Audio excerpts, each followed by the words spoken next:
Lovely to meet you.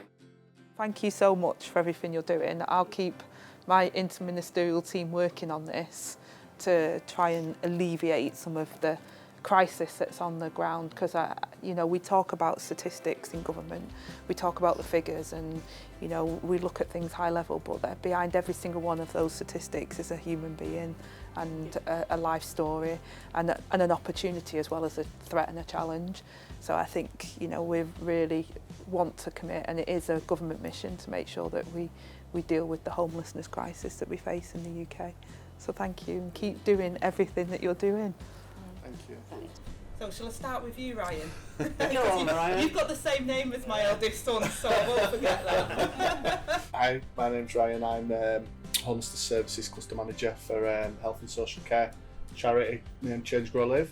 So I work nationally supporting our services so they can better meet the needs of people experiencing homelessness.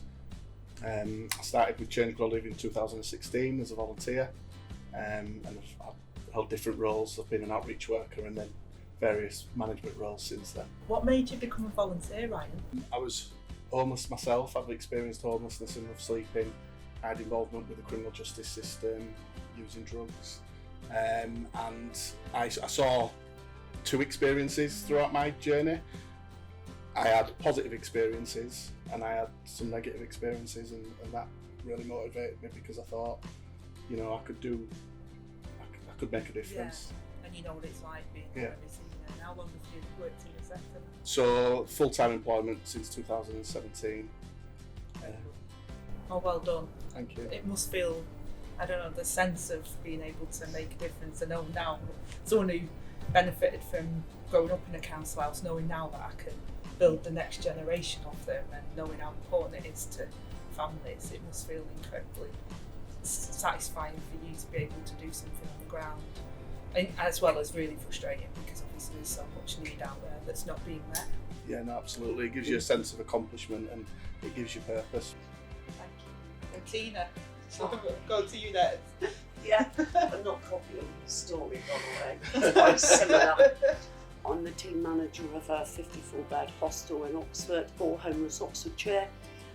Quick bit of history. So, as a young female, I experienced homelessness, and I actually stayed in the hostel I now work in.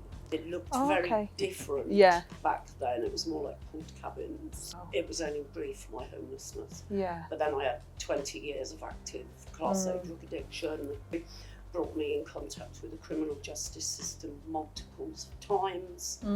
I actually spent a couple of years in prison. Came out of prison, got clean, volunteered at the drug service that got me into rehab, worked there and had a lot of success because I really felt I had something to give back.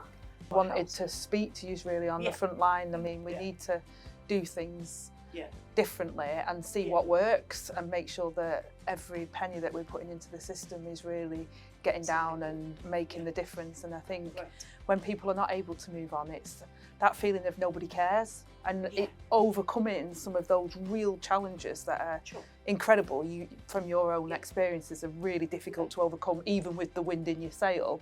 If you feel like you're being blocked or there's no system there that's going to support you, then I'm sure you're more likely to not be able to succeed in overcoming things like addiction. I want good stories like Tina's, like Ryan's. I want people to feel that there is hope and that there is opportunity for people to really get through it. It's nearly £1 billion now going into homelessness, record money invested, but there's record demand. So therefore that's where it's incumbent upon the government to work with you, local authorities and other organisations to get this right, because funding's great, but actually the real problem, the real root cause is we just don't have enough housing in the UK. Secondly, the cost of living crisis and the challenges that people are facing every single day is impacting on their mental health, impacting on families, units. And so fixing some of these fundamental problems with the economy and with the way in which services are run at the moment will really, I think, hopefully in the long run ease some of the pressures that are on the system.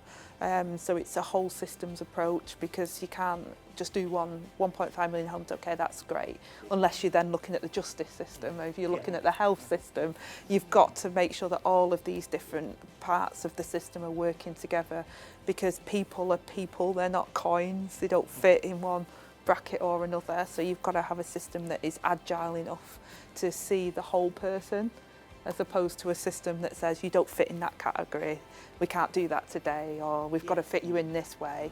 And that's just not the way people's lives work. So I think hopefully you've got a government that kind of gets that, and that we can look at that. You know, I often said that I needed a second chance, because I left school without any qualifications, now my son at 16. But some people need a second, a third, a fourth.